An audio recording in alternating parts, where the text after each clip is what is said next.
Hello friends, welcome to Gate Excellence. मैं हूं BK Singh और आज हम स्टार्ट कर रहे हैं एंटीना के थर्ड लेक्चर में। तो हमने पहले दो लेक्चर्स में ये बेसिक्स ऑफ एंटीना के बारे में देखा था, एंटीना की डेफिनेशन देखी थी, प्लस हमने dipole, quarter wave dipole, monopole antenna, ये सारी चीज़ें पढ़ी थी। अब हम इसके अंदर हम देख रहे हैं कि टाइप्स ऑफ एंटीना क्या होता है। तो आज की इस वीडियो में हमारा फोकस होगा कि कितने टाइप्स ऑफ एंटीना होते हैं और उसका शेप किस टाइप का होता है। तो चलिए स्टार्ट करते हैं इस वीडियो को। इसके अंदर अगर हम पहले बात करें कि टाइप्स ऑफ एंटीना, तो टाइप्स ऑफ एंटीना में depending upon the application, application कौन से फील्ड में, कौन से डायरेक्शन में, कहाँ पे हमें वेवलेंथ की ज़्यादा रिक्वायरमेंट है, कहाँ पे हमें वेवलेंथ की कम रिक्वायरमेंट है, डिपेंडिंग अपॉन किस रेंज में हम काम कर रहे हैं या किस रेंज में हम एंटीना को यूज़ कर रहे हैं, उस टाइप से हमारा डिफरेंट टाइप्स ऑफ एंटीना को डिज़ाइन किया गया है। तो अगर हम टाइप्स की बात करें तो जो सिंपलेस्ट फॉर्म हमने देखा था वो देखा था डाइपोल एंटीना। तो डाइपोल एंटीना किसके अंडर आता है? हमारा वायर एंटीना के अंदर। तो वायर एंटीना की अगर हम बात करें जो सिंपली वायर से बना होता है, यानी कोई भी अगर हम वायर ले लें, उसको एज एन एंटीना यूज़ करें तो हम उसको बोलते हैं वायर एंटीना। लाइक आप लोगों के मोबाइल में अगर ईयरफ़ोन भी यूज़ करते हैं फॉर एफएम, एफएम यानी कि for listening of FM signals, तो जो हम ईयरफ़ोन यूज़ कर रहे हैं वो भी एक वायर है और जब तक आप जैक कनेक्ट नहीं करेंगे जब तक आप एफएम सिग्नल्स को सुन नहीं सकते। तो इस तरीके से हमारा जो जैक होता है और जैक और ईयरफ़ोन के बीच में जो वायर होता है वो वायर हमारा एज़ एन एंटीना की तरह वर्क कर रहा होता है। तो वायर एंटीना के अंदर जो सिम्पलेस्ट आता है वो है हमारे पास डाइपोल एंटीना। उसके बाद उसी वायर को हम अगर सर्कुलर फॉर्म में कर दें या रेक्टेंगुलर फॉर्म में कर दें तो उस हिसाब से हम नाम दे सकते हैं, उसको बोल सकते हैं लूप एंटीना। लूप एंटीना का मतलब अगर हमारे पास कोई भी एक वायर है, उस वायर को अगर मैं सर्कुलर फॉर्म में कर दूं तो ये लूप एंटीना हो जाएगा, क्योंकि इसका लूप क्या हो गया? सर्कुलर। अगर मैं इसी को स्क्वायर लूप दे दूं तो ये हो जाएगा स्क्वायर लूप एंटीना। तो इस तरीके से हम वायर को जिस शेप में अरेंज करते हैं, जस्ट उसकी नेमिंग दे देते हैं। तो ये हमारे पास लूप एंटीना। वैसे ही हमने देखा था monopole antenna. Monopole just dipole का अपोजिट कह सकते हैं या डाइपोल का हाफ। अपोजिट तो नहीं कहेंगे, जस्ट हाफ कहेंगे। तो अगर मैं बात करूँ, ये हमारे पास डाइपोल एंटीना है, तो मोनोपोल एंटीना जस्ट इसका हाफ, यानी कि जस्ट एक पार्ट जिसके अंदर हमारा एक पोल ये रहेगा, सिंपल पोल या सिंगल पोल है, और दूसरा पार्ट हमारा रहेगा ग्राउंड। तो इसे बोलते हैं हम मोनोपोल एंटीना। उसी की तरह हम लॉग बेस्ड या लॉग पीरियोडिक एंटीना, जो सेकंड टाइप है वो है लॉग पीरियोडिक एंटीना। तो लॉग पीरियोडिक एंटीना का मतलब क्या होता है कि अगर हमें एरे के फॉर्म में एंटीना चाहिए तो वो लॉगरिथमिकली अगर उसका साइज इंक्रीज हो रहा हो तो उसे हम बोलते हैं लॉग पीरियोडिक एंटीना। अब उसमें जो एंटीना डिज़ाइन हुआ होगा, यानी जो एलिमेंट लेंगे एंटीना डिज़ाइन के लिए, तो एलिमेंट का मतलब ये हुआ कि अगर मैं वायर ले रहा हूँ, डाइपोल ले रहा हूँ या पर्टिकुलर और कोई दूसरा एंटीना ले रहा हूँ, तो उस एंटीना का अगर मैं एरे बनाता हूँ, तो उसका नाम हो जाता है एरे एंटीना। तो यहाँ पे देखिए, इस लॉग पीरियोडिक एंटीना में जो एंटीना हम यूज़ लेंगे, अगर हमने डाइपोल लिया तो इसको बोल देंगे लॉग पीरियोडिक डाइपोल एरे। तो इस तरीके से इसका नेमिंग होता है। तो ये हमारे पास लॉग पीरियोडिक एंटीना इस टाइप से होते हैं, log periodic antenna, log periodic dipole antenna. फिर आता है अपर्चर एंटीना। अपर्चर का मतलब होता है एंटीना हैविंग सम, ऐसा बोल सकते हैं कि उस जिसके पास माउथ हो। माउथ का इन द सेंस कि अगर हमारे पास इस टाइप का ओपन कुछ स्ट्रक्चर हो। ओपन स्ट्रक्चर का मतलब इस टाइप से अगर कोई रेडिएशन पैटर्न आ रहा है, उस रेडिएशन पैटर्न को क्या करे, ये पूरा का पूरा कैप्चर करे। तो इस टाइप से अगर हमारे पास अपर्चर, अपर्चर का मतलब होता है ओपन माउथ की तरह। तो अगर हमारे पास ओपन अपर्चर रेडिएशन पैटर्न आ रहा है तो उस पूरे के पूरे रेडिएशन पैटर्न जितने भी इस एंटीना अपर्चर के अंदर आएंगे, उन सारा का सारा रेडिएशन को क्या करेगा, वो कन्वर्ट कर देगा इन अ सिग्नल फॉर्म। तो ये हमारे पास इस टाइप का अपर्चर एंटीना होता है। उसके अंदर हम 2 टाइप के एंटीना होते हैं। यहाँ पे देखिए, एक स्लॉट और एक होता है हॉर्न। इसको हम अभी देखेंगे कि किस टाइप का स्लॉट एंटीना होता है और किस टाइप का हॉर्न एंटीना होता है। बट इन दोनों को हम बोलते हैं अपर्चर एंटीना। उसके बाद हम आ जाते हैं, नेक्स्ट है माइक्रोस्ट्रिप एंटीना। तो माइक्रोस्ट्रिप एंटीना वो होते हैं जैसे कि हमारे पास एक कंडक्टिंग प्लेन हो और कंडक्टिंग के ऊपर अगर हमने कोई शेप बना रखा हो और एक ग्राउंड प्लेन हो, तो उस टाइप के हमारे पास एंटीना वो रेक्टेंगुलर माइक्रोस्ट्रिप पैच एंटीना में आते हैं, जो हम अभी देखेंगे इसका शेप किस टाइप का है। उसी टाइप से हम बोल सकते हैं क्वार्टर वेव पैच एंटीना। और जिस हिसाब से अगर हम पैच डिसाइड करेंगे, पैच का मतलब होता है होल। तो अगर कंडक्टिंग प्लेन पे अगर मैंने किसी शेप का होल डिज़ाइन किया है, तो उस हिसाब से हम उसका नेमिंग कर सकते हैं। तो चलिए नेक्स्ट और टाइप में देख लेते हैं कि नेक्स्ट टाइप में आता है रिफ्लेक्टर एंटीना। तो रिफ्लेक्टर एंटीना आप लोग सबने देखा होगा कि जो पैराबोलिक एंटीना आप लोगों ने सबने देखा होगा, क्योंकि ये डिश एंटीना में काम आता है। तो जो भी टेलीविज़न सिग्नल्स आते हैं आजकल, वो डिश एंटीना को यूज़ करते हैं। तो डिश एंटीना में क्या आता है, उसको हम बोलते हैं पैराबोलिक रिफ्लेक्टर एंटीना, क्योंकि इसका शेप इस टाइप से होता है, पैराबोला फॉर्म में होता है और इसका जो सेंटर फ़ोकस यहाँ पे होता है। और तो जो भी यहाँ से सिग्नल रिफ्लेक्ट होके आ रहे होते हैं, ये सब कहाँ जाते हैं? ये सब इस सरफेस पे एंटर होते हैं और यहाँ से रिफ्लेक्ट होके इसके सेंटर पे जाता है। तो यहाँ से रिफ्लेक्ट होके यहाँ जाता है, वापस ऐसे रिफ्लेक्ट होके सिग्नल यहाँ पे आता है। तो एक्चुअली ये जो लीनियर सिग्नल्स आ रहे हैं, वो सारे कहाँ पे जाते हैं? इसके फ़ोकस पे। और यहाँ से क्या होता है, आप लोगों ने देखा होगा, कनेक्टेड होता है वायर हमारा, इस टाइप का होता है और यहाँ से कनेक्टेड होता है वायर। तो यहाँ पे जो मैक्सिमम फ़ोकस इंटेंसिटी होगी रेडिएशन की, वो मैक्सिमम होगी और वो सिग्नल में कन्वर्ट करेगा और ये हमारा कनेक्टेड होता है सेट टॉप बॉक्स से।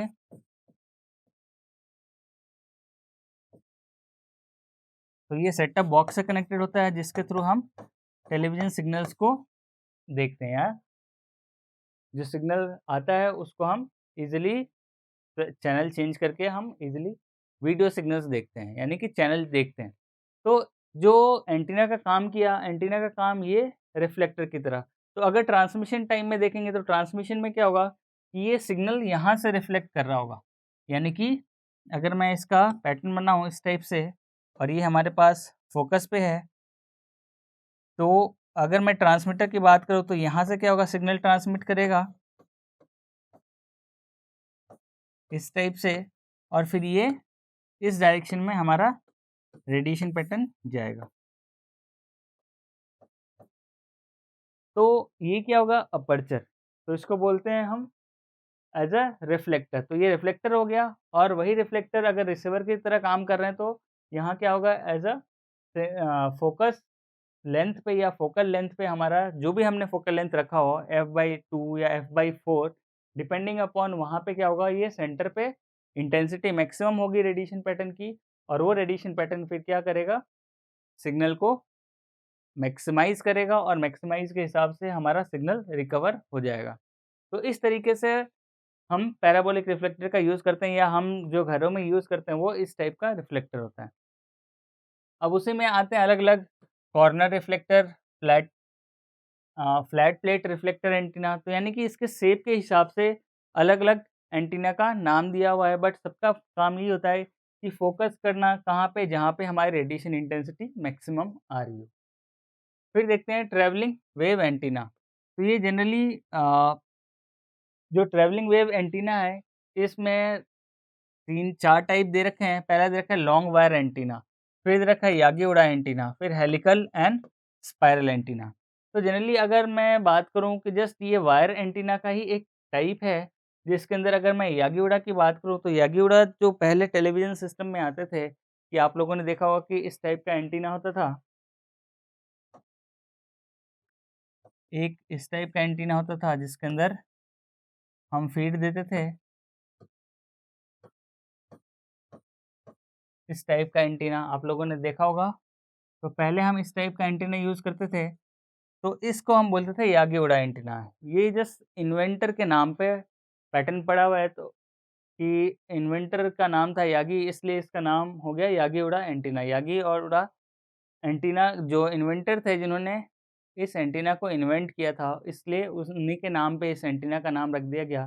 तो इसका जो रेडिएशन पैटर्न होता है कुछ इस टाइप से होता है, फिगर ऑफ 8 की तरह। बट यहाँ पे क्या होता है, डायरेक्टिविटी इस डायरेक्शन में ज़्यादा होती है। यानी जो अगर मैं मेजर लोब की बात करूँ तो मेजर लोब का डायरेक्शन ज़्यादा होता है as compare to minor lobe, और यही हमें डायरेक्शनल एंटीना में चाहिए। तो डायरेक्शनल एंटीना के अंदर हमारा फोकस रहता है कि एक ही पर्टिकुलर डायरेक्शन में रेडिएशन पैटर्न मैक्सिमम हो। तो जितना ज़्यादा रेडिएशन पैटर्न एक पर्टिकुलर डायरेक्शन में होगा, उतना एंटीना डायरेक्टिव होगा। तो हम एंटीना को सिग्नल को कैप्चर करने के लिए हम क्या करते थे, सिग्नल को ऊपर नीचे या डायरेक्शन चेंज करते थे पोलराइजेशन के हिसाब से। पोलराइजेशन यानी कि इस टाइप का एंटीना होता था, उसकी डायरेक्शन चेंज कर देते थे। यानी जिस डायरेक्शन में हमारा ब्रॉडकास्टिंग टावर होगा, उस डायरेक्शन में अगर हम इस एंटीना को ला के रखते थे तो हमारा सिग्नल बहुत ही क्लियर आता था। अदरवाइज़ धुंधला-धुंधला या फिर फ्लक्चुएशन होते थे सिग्नल्स के अंदर, जो टेलीविज़न सिग्नल के अंदर पहले हम देखते थे। आजकल तो डिजिटल सिग्नल प्रोसेसिंग के थ्रू हम प्रोसेस कर देते हैं सिग्नल को, तो एग्ज़ैक्ट क्लियर दिखता है। बट आज भी अगर जिसके पास भी कलर टेलीविज़न हो, आप आज भी क्या करेंगे, एंटीना का स्लॉट दिया हुआ रहता है, तो आप नॉर्मल वायर लेके आप जस्ट किसी भी शेप का एंटीना डिज़ाइन करें और वहाँ पे एक वायर जाके आप कनेक्ट कर दें एंटीना पोर्ट में, और फिर आप यहाँ पे टेलीविज़न के अंदर आप दूरदर्शन चलाएँ। तो जब आप दूरदर्शन चलाएँगे तो क्या होगा कि वो फ्लक्चुएशन आएगा, अभी भी ब्लैक एंड व्हाइट स्पॉट। जब आप इसके अंदर डायरेक्शन चेंज करेंगे तो क्लैरिटी थोड़ी आपको दिखेगी। उस समय क्या करना है, इस एंटीना और एंटीना पोर्ट जो टेलीविज़न में लगा हुआ है, उसके बीच में हमें सेट टॉप बॉक्स को कनेक्ट नहीं करना है। तो सेट टॉप बॉक्स नहीं चाहिए, क्योंकि दूरदर्शन फ्री चैनल है, दूरदर्शन और डीडी न्यूज़, तो आप डायरेक्टली उसको देख सकते हैं। आपके पास भले ही सेट टॉप बॉक्स हो या नहीं हो, तो आप डायरेक्टली एंटीना कनेक्ट करके दूरदर्शन चैनल या फिर डीडी न्यूज़ देख सकते हैं।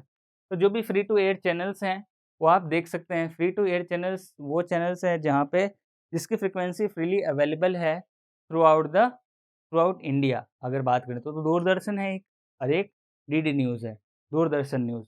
तो दोनों चैनल्स को आप देख सकते हैं without any set top box, तो डायरेक्टली एंटीना कनेक्ट करके।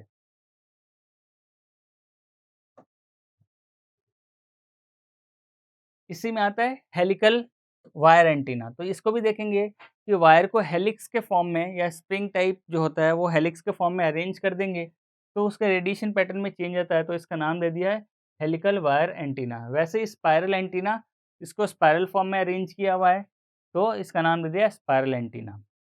अब देखते हैं कि एरे एंटीना क्या होता है। तो एरे एंटीना जिसके अंदर नंबर ऑफ एलिमेंट्स अगर एक से ज़्यादा हों, तो उसे हम बोल देते हैं एरे, यानी कलेक्शन ऑफ एलिमेंट्स। तो collection of elements in an array, उसको हम बोल देते हैं एलिमेंट। जैसे 2 एलिमेंट एरे एंटीना, इसके अंदर सिर्फ 2 ही एलिमेंट लगे हुए हैं। अगर 2 एलिमेंट का मतलब अगर एक डाइपोल लूँ और ये दूसरा डाइपोल लूँ, तो यहाँ पे 2 एलिमेंट लगे हुए हैं, तो ये 2 एलिमेंट एरे एंटीना हो जाएगा। देन लीनियर एरे एंटीना, यानी पर्टिकुलर एलिमेंट को हम क्या कर रहे हैं, लीनियर वे में अरेंज करते जा रहे हैं, तो इस टाइप से हम कितना बड़ा भी एंटीना डिज़ाइन कर सकते हैं, वो लीनियर फॉर्म में। उसके बाद फेज्ड एरे एंटीना, तो यानी कि जस्ट अरेंजमेंट ऑफ एंटीना है कि नंबर ऑफ एलिमेंट्स अगर बढ़ाते हैं, तो नंबर ऑफ एलिमेंट्स से क्या होता है कि रेडिएशन पैटर्न की डायरेक्टिविटी चेंज होती है। डायरेक्टिविटी चेंज होने का मतलब डायरेक्टिविटी इंक्रीज़ होती है। अब डायरेक्टिविटी का क्या मतलब है कि अगर हमारे पास एक रेडिएशन पैटर्न इस टाइप से आ रहा है, ये हमारे पास साइड लोब है, और एक रेडिएशन पैटर्न इस टाइप से आ रहा है, तो आप देख सकते हैं इसका जो रेडिएशन पैटर्न है, इसकी बीम विड्थ की बात करें तो बीम विड्थ होता है 3 dB डाउन पे, तो इसके बीच का जो एंगल है वो ज़्यादा है एज़ कम्पेयर टू ये बीम विड्थ, ये थीटा। इसको 1 मान लेते हैं, इसको 2 मान लेते हैं। तो आप देखिएगा जो इसका जो एंगल है, यानी ये जो एंगल है वो ज़्यादा है, यानी कि इसका बीम विड्थ ज़्यादा है और इसका बीम विड्थ कम है। तो डायरेक्शनल एंटीना में सबसे ज़्यादा डायरेक्टिविटी कौन होगा, क्योंकि ये पर्टिकुलर एक ही डायरेक्शन में ज़्यादा स्मूथ सिग्नल को भेज रहा है, यानी कि इसका जो रेंज होगा ये काफ़ी फोकस्ड होगा as compare to this antenna. तो ये हम बोल देते हैं कि हमारा जो एंटीना फोकसिंग और जितना बीम विड्थ कम होगा उतना ज़्यादा एंटीना डायरेक्टिव हो गया, यानी पर्टिकुलर एक डायरेक्शन में रेडिएशन को ट्रांसमिट या फिर रिसीव करेगा। तो इस तरीके से हम टाइप्स ऑफ एंटीना को देख सकते हैं। तो डिपेंडिंग अपॉन एप्लीकेशन कि कौन से एप्लीकेशन के लिए कौन सा एंटीना यूज़ में आएगा, हम इस एंटीना को डिज़ाइन करते हैं। अब इसी के अंदर हम थोड़ा-सा देख लेते हैं कि वायर एंटीना में किस-किस टाइप के हम एंटीना को डिज़ाइन कर सकते हैं। तो अगर मैं वायर एंटीना की बात करूँ तो ये कॉमनली यूज्ड एंटीना है जो ऑलमोस्ट हर जगह यूज़ में आता है। They can be found in vehicle, automobiles, ships, aircraft and building etcetera. आप लोगों ने देखा होगा कि पहले मोबाइल में भी यूज़ आता था मोनोपोल एंटीना, जिसके अंदर हम क्या करते थे, अगर ये हमारे पास मोबाइल है तो यहाँ पे एक एंटीना का स्लॉट होता था, उस एंटीना को हम खींचते थे, तो फिर सिग्नल हमारे पास आता था। तो ये सिग्नल क्या करता था कि हमारे पास ये वायर ही है, इसकी वायर की लेंथ को हम क्या कर रहे थे, बढ़ा या घटा रहे थे। तो वो बढ़ाने और घटाने से क्या होता है, रेडिएशन पैटर्न में चेंज होता है और उस चेंज के हिसाब से हमारे पास सिग्नल स्ट्रेंथ आती है। तो ये इस टाइप के देख सकते हैं आप लोग। उसके बाद आता है wire antenna comes in a different shapes and sizes. Shapes and size अभी हम यहाँ पे देख लेंगे। और इसके लाइक स्ट्रेट वायर हो सकता है, डाइपोल हो सकता है, लूप हो सकता है या हेलिक्स के फॉर्म में हो सकता है। तो हम देख सकते हैं सिर्फ़ सिंपल से वायर से बनाया हुआ एंटीना है, तो इसको बोल दिया डाइपोल, क्योंकि इसकी वेवलेंथ λ/2 आती है। और सिमिलरली सर्कुलर लूप, उसी वायर को अगर सर्कुलर फॉर्म में अरेंज कर दिया, तो हमारे पास आ गया, इसका नाम दे दिया सर्कुलर लूप। और इसी को अगर मैं स्क्वायर में अरेंज कर दूँ इस टाइप से, तो ये हो जाएगा हमारे पास स्क्वायर लूप। उसी के बाद इसी को अगर मैं हेलिकल फॉर्म में अरेंज करूँ, तो ये हमारे पास, ये देखिए, ये हेलिक्स के फॉर्म में वायर को अरेंज किया हुआ है, तो इसको हमने बोल दिया हेलिकल एंटीना, या हेलिक्स फॉर्म में अरेंज किया हुआ है तो हेलिकल एंटीना। क्योंकि हेलिक्स के फॉर्म में अरेंज है इसलिए इसका नाम कर दिया हेलिकल एंटीना। तो इस टाइप से देखते हैं कि हमारे पास जो डिज़ाइनिंग होती है, वो डिज़ाइनिंग होती है इसके बीच में कितना गैप है, इसकी विड्थ कितनी रखनी है, इसके बीच का जो डिस्टेंस है वो कितना है, वो सारे क्राइटेरिया क्या करता है कि इसकी डायरेक्टिविटी यानी रेडिएशन पैटर्न किस डायरेक्शन में मैक्सिमम होगा, उसको यूज़ करने के काम में आता है। तो डिपेंडिंग अपॉन एप्लीकेशन कि हमें डायरेक्टिव चाहिए, कितना डायरेक्टिव चाहिए, एग्ज़ैक्ट बीम विड्थ क्या चाहिए, उसके अंदर रेडिएशन पैटर्न और पावर हम कितना दे रहे हैं, कि कितनी बीम विड्थ चाहिए, उस हिसाब से हम ये हेलिकल एंटीना डिज़ाइनिंग करते हैं। नेक्स्ट अगर हम बात करें टाइप्स ऑफ एंटीना के अंदर कि शॉर्ट डाइपोल एंटीना।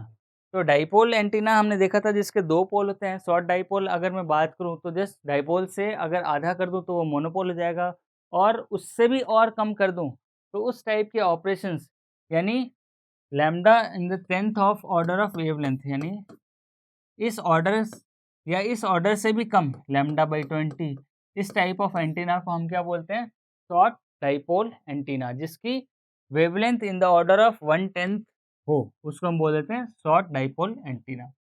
उसके बाद हम देखते हैं लूप एंटीना। हमने देख ही लिया कि वायर एंटीना को अगर हम अरेंज कर देते हैं, मे बी सिंगल या फिर डबल या फिर डिपेंडिंग अपॉन कितना आप टर्न देना चाहते हैं एंटीना के अंदर, तो उसे हम बोल देते हैं लूप एंटीना। तो loop antenna is formed by a single or multiple turn of wire forming a loop. तो आप देख सकते हैं या तो सिंगल लूप बना दें या मल्टीपल लूप बना दें। The radiation product produced by loop antenna is comparable to short dipole antenna. तो शॉर्ट डाइपोल एंटीना की तरह ही हमारा लूप एंटीना भी काम करता है। फिर आता है मोनोपोल एंटीना। मोनोपोल एंटीना कि ये हमारा डाइपोल एंटीना का ही एक फॉर्म है, जिसके अंदर हमारे पास जो वेवलेंथ है वो λ/4 हो जाती है, यानी क्वार्टर वेवलेंथ, यानी जिसके अंदर सिंपल सा एक पोल हो। तो डाइपोल के अंदर 2 पोल होते हैं और मोनोपोल के अंदर 1 पोल हो। तो अगर डाइपोल का वेवलेंथ λ/2 है, तो मोनोपोल का क्या हो जाएगा, मोनोपोल का हो जाएगा हमारा λ/4। या इसको हम बोलते हैं क्वार्टर वेव डाइपोल एंटीना। या मोनोपोल के अंदर सिंपल सा सिर्फ एक ही पोल होगा। अब टाइप्स ऑफ एंटीना में ही देखते हैं अपर्चर एंटीना। अपर्चर जैसे हमने डेफिनेशन में देखा, अपर्चर जिसका ओपनिंग माउथ के फॉर्म में एंटीना हो। तो यहाँ पे देखिए, अ class of directional antenna, aperture antenna have an opening in the surface. यहाँ पे देखिए जैसे बताया कि ये हमारे पास एक सरफेस है, उस सरफेस को ओपन कर दिया है। Aperture antenna consist of dipole or loop antenna in guiding the structure with an opening to emit radio waves. अब इसके अंदर क्या है कि सिंपली अगर मैं बात करूँ अपर्चर एंटीना की, तो यहाँ पे देख सकते हैं कि अपर्चर एंटीना के टाइप, जिसके अंदर हम सिंपल बोल सकते हैं कि ये सिंपली फ्लेयर्ड रेक्टेंगुलर हॉर्न। तो ये हॉर्न एंटीना है, हॉर्न एंटीना जिसके अंदर सिंपल सा ये ओपनिंग माउथ है, यहाँ पे देख सकते हैं जस्ट फ्लेयर्ड यानी कि जस्ट ओपन अप है। तो ये इसके अंदर हमारा रेडिएशन पैटर्न ट्रांसमिट होता है या फिर रिसीव होता है। सिमिलरली इसी डिज़ाइन को सर्कुलर शेप में कर दिया या कॉनिकल फॉर्म में कर दिया तो कॉनिकल फॉर्म हो गया, और इसी के अंदर हम डिज़ाइन करते जा रहे हैं, इसी के अंदर तो ये हमारे पास आ गया कोरुगेटेड कॉनिकल हॉर्न। उसी के बाद हमारे पास फिन्ड हॉर्न, जिसके अंदर हॉर्न डिज़ाइन इस टाइप का ही है बट हमारे पास फिन लगे हुए हैं एट द सरफेस, तो ये हम इसे बोलते हैं फिन्ड हॉर्न। उसी तरह से हमारे पास इसी को अगर हमने अलग अलग सेगमेंट में डिवाइड कर दिया तो हमारे पास सेगमेंटेड अपर्चर हॉर्न। तो जस्ट हॉर्न एंटीना इस टाइप के होते हैं कि जिसका माउथ जस्ट ओपन हो या फ्लेयर्ड अप हो, तो ये हमारे पास इसका नाम अपर्चर एंटीना है, जो हम देखते हैं कि कभी-कभी टावर्स के ऊपर लगे हुए होते हैं, जहाँ पे आप लोगों ने देखा होगा टावर्स के अंदर इस टाइप के, क्योंकि उसकी डायरेक्टिविटी उस डायरेक्शन में फोकस करनी होती है, तो इसलिए उस डायरेक्शन में ही हमारा ये फोकस रहता है। तो जिस डायरेक्शन में फोकस रहेगा उस डायरेक्शन में इसकी इंटेंसिटी मैक्सिमम होगी या फिर रेडिएशन कैप्चरिंग कैपेसिटी मैक्सिमम होगी। तो बोथ एज द ट्रांसमीटर और रिसीवर दोनों की तरह काम में आता है। नेक्स्ट अगर हम स्लॉट एंटीना की बात करें, तो स्लॉट एंटीना ये अपर्चर एंटीना का ही पार्ट है, बट इसके अंदर क्या होता है कि स्लॉट होता है। स्लॉट का मतलब ओपन स्ट्रक्चर। देखिए यहाँ पे that contains one or more slot on the surface of the waveguide. They are usually used in microwave frequency. तो माइक्रोवेव फ्रीक्वेंसी रेंज में हमारा स्लॉट एंटीना काम में आता है। तो यहाँ पे देखिए स्लॉट का मतलब क्या हुआ कि अगर ये हमारे पास कंडक्टिंग प्लेन है या मेटल प्लेन है, इसको हम कंडक्टिंग प्लेट दे देते हैं, और इसके अंदर अगर हमने ये स्लॉट कट किया तो इसे हम बोल देते हैं स्लॉट एंटीना।